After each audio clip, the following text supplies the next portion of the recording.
ang batas ng Diyos.org. Apendise 7A, mga birhen, biyuda at mga diborsyada, ang mga pagsasamang tinatanggap ng Diyos. Ang pinagmulan ng pag-aasawa sa paglikhap.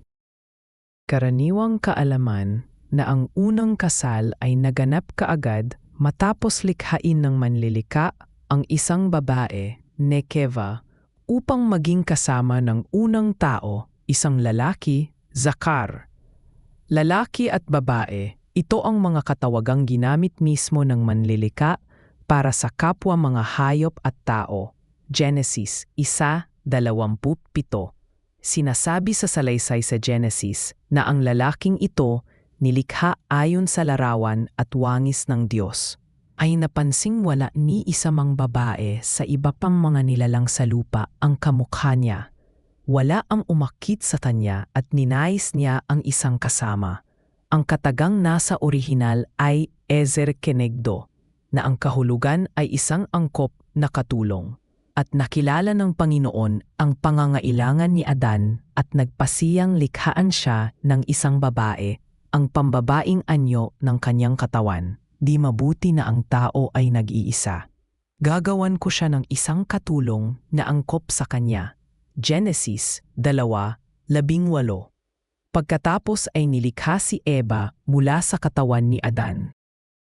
Ang unang pagsasama ayon sa Biblia. Kaya naganap ang unang pagsasama ng mga kaluluwa, walang seremonya, walang panata, walang mga saksi, walang piging, walang rehistro at walang tagapagpatibay. Ibinigay lamang ng Diyos ang babae sa lalaki at ito ang naging tugon niya. Mayo'y buto sa aking mga buto at laman sa aking laman. Siya'y tatawaging babae sapagkat sa lalaki siya kinuha. Henesis 23. Di naglaon, mababasa nating si Adan ay nakipagtalik. Yada makilala makipagtalik kay Eva at siya'y nagdalang tao.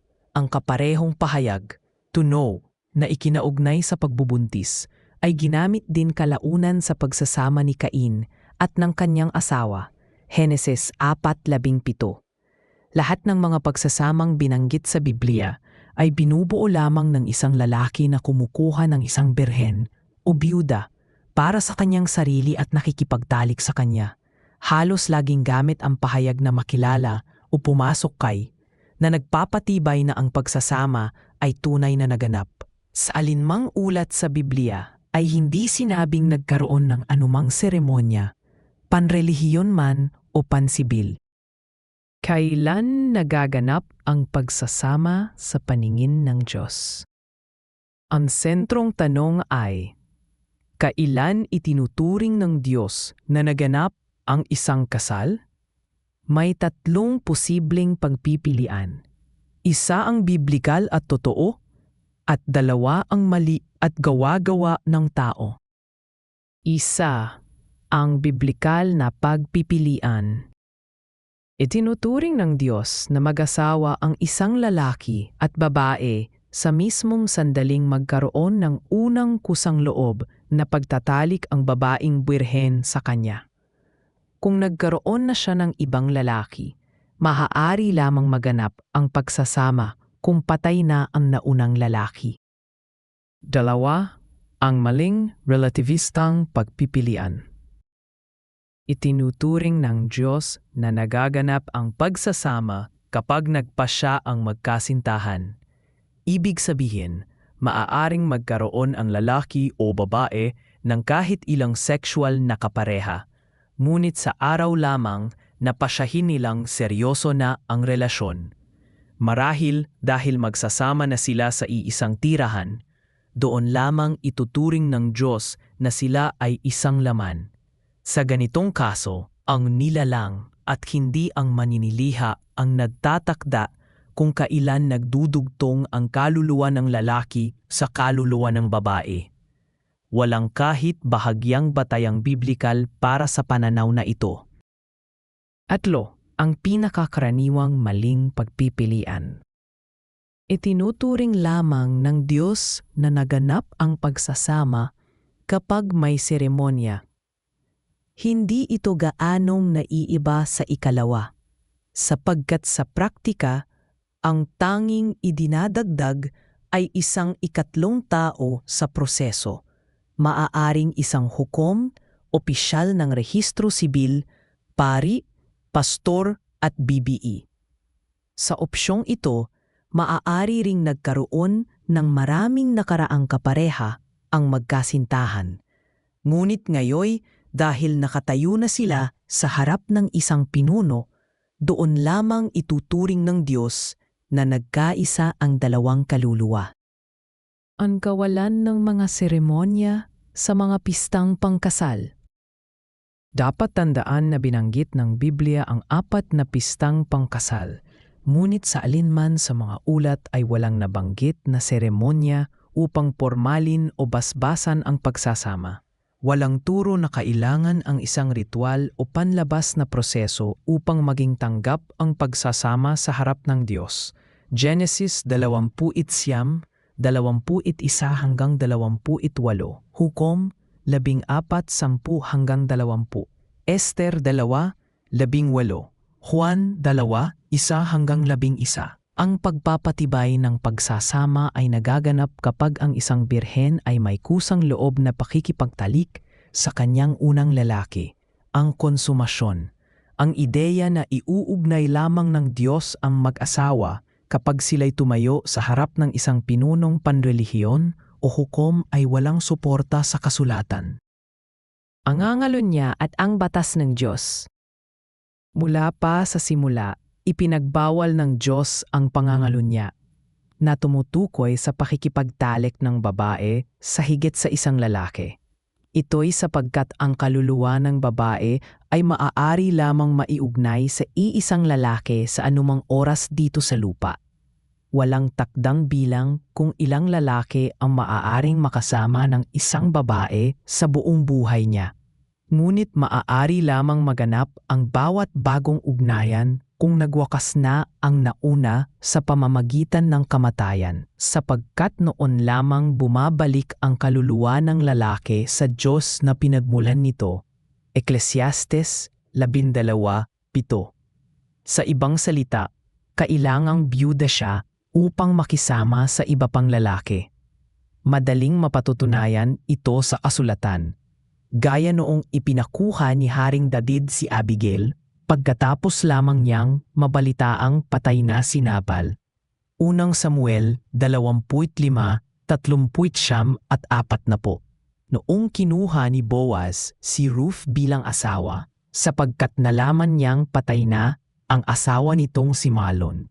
Ruth 4:13. At noong inutusan ni Juda ang kanyang ikalawang anak na si Onan na pakasalan si Tamar upang bigyan ng supling ang pangalan ng kanyang yumao na kapatid. Genesis 38:8. Tingnan din Mateo 5:32, Roma 7:3. Lalaki at babae, mga pagkakaiba sa pangangalunya. Malinaw na makikita sa kasulatan na walang pangangalunya laban sa babae, kundi laban lamang sa lalaki. Ang ideyang itinuturo ng maraming simbahan na sa paghihiwalay ng lalaki sa isang babae at pag-aasawa ng iba pang birhen o byuda ay nangangalunya siya laban sa kanyang dating asawa ay walang batayan sa Biblia, kundi bunga lamang ng mga kaugalian sa lipunan. Patunay dito ang maraming halimbawa ng mga lingkod ng Panginoon na nagkaroon ng sunod-sunod na pag-aasawa sa mga birhen at byuda nang hindi sinaway ng Diyos. Kabilang ang halimbawa ni Jacob na may 4 na asawa na pinagmulan ng 12 lipi ng Israel at ng Mesiyas mismo. Kailanman ay hindi sinabing nangalon niya si Jacob sa bawat bagong asawang kinuha niya. Isa pang kilalang halimbawa ang pangangalunya ni David. Wala ni isang sinabi ang propetang si Nathan hinggil sa pangangalunya laban sa sinumang babae ng hari nang makipagtalik siya kay Bathsheba, 2 Samuel 12:9, kundi laban lamang kay Urias na kanyang asawa. Tandaan na may mga asawa na si David, sina Michal, Abigail at Ahinoam, unang Samuel 25:42. Sa ibang salita, ang pangangalunya ay laging laban sa lalaki at hindi laban sa babae. May ilang pinunong nagsasabing ginagawang ganap na magkasing pantay ng Diyos ang lalaki at babae sa lahat ng bagay, ngunit hindi ito sumasalamin sa nakikita sa 4,000 taong saklaw ng kasulatan. Wala ni isang halimbawa sa Biblia na sinita ng Diyos ang isang lalaki dahil nangalunya siya laban sa kanyang asawa. Hindi ibig sabihin nito na hindi nangangalunya ang lalaki, kundi magkaiba ang pagtingin ng Diyos sa pangangalunya ng lalaki at ng babae. Iisa ang parusang biblikal para sa dalawa. Levitico 20:10, Deuteronomio 22:22 hanggang 24. Ngunit walang ugnayan ang pagkalinaw o pagkabirhen ng lalaki sa pag-aasawa. Ang babae, hindi ang lalaki, ang tumitiyak kung may pangangalunya o wala. Ayon sa Biblia, nangangalunya ang lalaki tuwing makikipagtalik siya sa babaeng hindi birhen ni biyuda. Halimbawa, kung ang isang dalagang lalaki na 25 anyos ay nakipagtalik sa isang 23 anyos na babae na nagkaroon na ng ibang lalaki, siya ay nangalunya sapagkat ayon sa Diyos, ang babaeng iyon ay asawa ng ibang lalaki. Mateo 5:32, Roma 7:3, Bilang 5:12. Ang kasal na levirato at ang pagpapanatili ng lahi. Ang prinsipyong ito na maaari lamang makisama ang babae sa ibang lalaki matapos mamatay ang una, ay pinagtitibay din sa batas tungkol sa kasal na levirato. Ibinigay ng Diyos upang mapanatili ang ari-arian ng angkan. Kung magkakasama ang magkakapatid at mamatay ang isa na walang anak, ang asawa ng namatay ay huwag mag-asawa ng iba sa labas ng angkan. Papasukin siya ng kapatid ng kanyang asawa, kunin siya bilang asawa, at tuparin ang tungkulin ng bayaw sa kanya. Deuteronomio 25:5-10. Tingnan din ang Genesis 38:8, Ruth 1:12-13, Mateo 22:24. Pansinin na dapat tuparin ang batas na ito kahit na may iba ng asawa ang bayaw. Sa kaso ni Boaz, inalok pa niya si Ruth sa mas malapit na kamag-anakan, ngunit tumanggi ang lalaki sapagkat ayaw niyang kumuha ng isa pang asawa at hatiin ang kanyang mana. Sa araw na bilhin mo ang bukid mula sa kamay ni Noemi, kakamtin mo rin si Ruth na Moabita, ang asawa ng patay, upang ibangon ang pangalan ng patay sa kanyang mana. Ruth 4:5. Ang pananaw ng Biblia sa pag-aasawa. Ang pananaw ng Biblia sa pag-aasawa ayon sa kasulatan ay malinaw at naiiba sa mga makabagong tradisyong pantao. Itinatag ng Diyos ang pag-aasawa bilang isang espiritual na pagsasanib na tinatatakan ng konsumasyon sa pagitan ng isang lalaki at ng isang birhen o biyuda na hindi nangangailangan ng mga seremonya, tagapag-officiate o panlabas na mga ritual.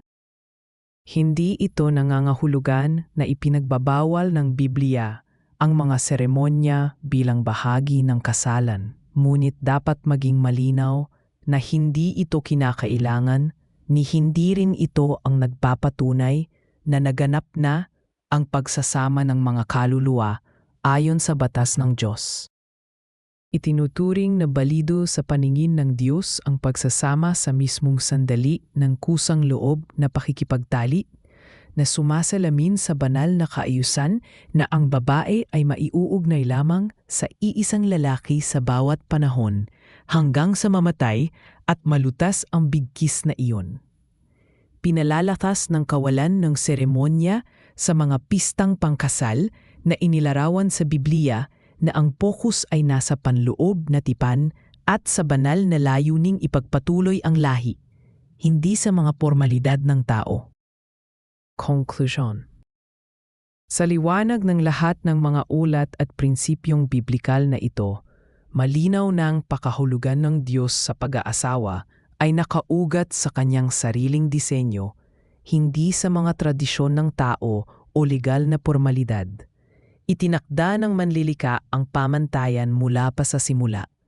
Natatatakan ang kasal sa kanyang paningin kapag ang lalaki ay nakipag-ugnayan sa kusang loob na pakikipagtalik sa isang babaeng malaya pang mag-asawa. Ibig sabihin, siya ay birhen o biyuda. Maaaring magsilbing pampublikong pagpapahayag ang mga sibil o panrelihiyong seremonya, ngunit wala itong bigat sa pagtukoy kung balido ang pagsasama sa harap ng Diyos. Ang mahalaga ay ang pagsunod sa kanyang kaayusan, paggalang sa kabanalan ng bigkis ng pag-aasawa at katapatan sa kanyang mga utos na nananatiling hindi nagbabago anuman ang pagbabago ng kultura o opinyon ng tao.